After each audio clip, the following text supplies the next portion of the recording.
दोस्तों नमस्कार।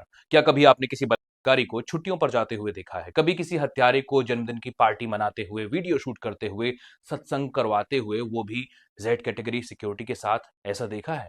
नहीं देखा तो मिलिए भारत की न्याय व्यवस्था के सबसे शर्मनाक किरदार से गुरमीत राम रहीम। राम रहीम जो है बाहर आ गए हैं। 40 दिन की पैरोल पर राम रहीम बाहर आया है। हरियाणा में सिरसा डेरे के लिए राम रहीम फिलहाल रवाना हो चुका है। 14वीं बार जेल से गुरमीत राम रहीम बाहर आया है और इससे पहले 9 अप्रैल से जेल से बाहर आया था। ये सिर्फ एक नाम नहीं है, ये आदमी इस देश के कानून और सत्ता के गठजोड़ की सबसे गंदी तस्वीर बन चुका है। एक अपराधी जो कोर्ट द्वारा बलात्कार और हत्या का दोषी ठहराया गया, अब तक 14 बार जेल से पैरोल पर बाहर आ चुका है और हर बार कोई बहाना, कोई चुनाव, कोई धार्मिक इवेंट। अब सवाल ये नहीं है कि राम रहीम बाहर क्यों आया, सवाल ये है कि क्या वाकई भारत में कानून सबके लिए बराबर है। इस वीडियो में हम सिर्फ राम रहीम की पैरोल की तारीखें नहीं गिनेंगे, उस पूरे सिस्टम का पोस्टमार्टम भी करेंगे जो उसे बाहर निकालता है, जो उसे भगवान बना देता है और जो आम आदमी को न्याय के नाम पर सिर्फ तारीखें देता है।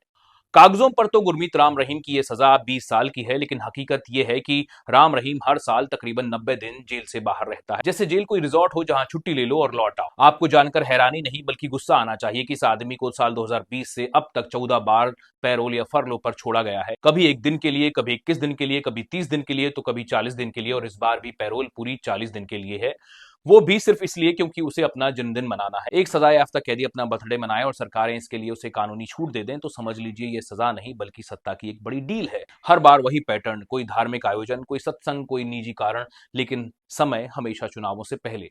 देखिए एक बार, जनवरी 2024 में लोकसभा चुनाव से पहले 50 दिन की पैरोल मिली। अक्टूबर 2024 में हरियाणा विधानसभा चुनाव से ठीक पहले 20 दिन की पैरोल मिली। जनवरी 2025 दिल्ली चुनाव से पहले 30 दिन की पैरोल मिली और अब अगस्त 2025 एक बार फिर 40 दिन की छुट्टी। आप कह सकते हैं कि यह संयोग है, लेकिन हर बार का संयोग मिलकर एक बड़ी साजिश बन जाता है। वैसे कहते हैं कि कानून सबके लिए बराबर होता है, तो फिर देश की अदालतें क्यों चुप हैं? क्यों हाई कोर्ट को खुद पूछना पड़ता है कि क्या बाकी कैदियों को भी इतनी ही आसानी से पैरोल मिलती है? इस पर हरियाणा सरकार का जवाब होता है कि गुरमीत राम रहीम का आचरण अच्छा है। अच्छा आचरण, जिसने 2 महिलाओं का बलात्कार किया, पत्रकार की हत्या करवाई, मैनेजर की हत्या की साजिश में सजा काट रहा है, उसका आचरण अच्छा कैसे हो सकता है? या फिर अच्छे आचरण की परिभाषा अब वोट बैंक तय करने लगा है। ये कहानी सिर्फ गुरमीत राम रहीम की नहीं है, ये उस पूरी व्यवस्था की कहानी है जहां भीड़, प्रभाव और धर्म कानून को घुटनों पर ले आते हैं। एक आदमी के ऊपर अगर कोई झूठा केस भी लग जाए तो वो सालों तक जेल में सड़ने लगता है। वकील नहीं, जमानत नहीं, सुनवाई नहीं, कुछ नहीं होता, सिर्फ मिलती हैं तारीखें। लेकिन राम रहीम हर बार बाहर आता है, हर बार कैमरों के सामने होता है, हर बार मानो बता रहा हो कि देखो कोई मेरा कुछ नहीं बिगाड़ सकता। और सबसे शर्मनाक बात यह है कि जब भी वो बाहर आता है तो लोग उसे फिर से बाबा पुकारने लगते हैं, फिर से तालियां बजती हैं, फिर से सत्संग होते हैं। कोई ये नहीं पूछता कि क्या ये वही आदमी नहीं है जिसने भक्त के भरोसे के नाम पर शरीरों को कुचला है। कोई ये नहीं सोचता कि क्या हमारी बहन बेटी के साथ ऐसा होता तो क्या हम फिर भी उसकी आरती उतारते।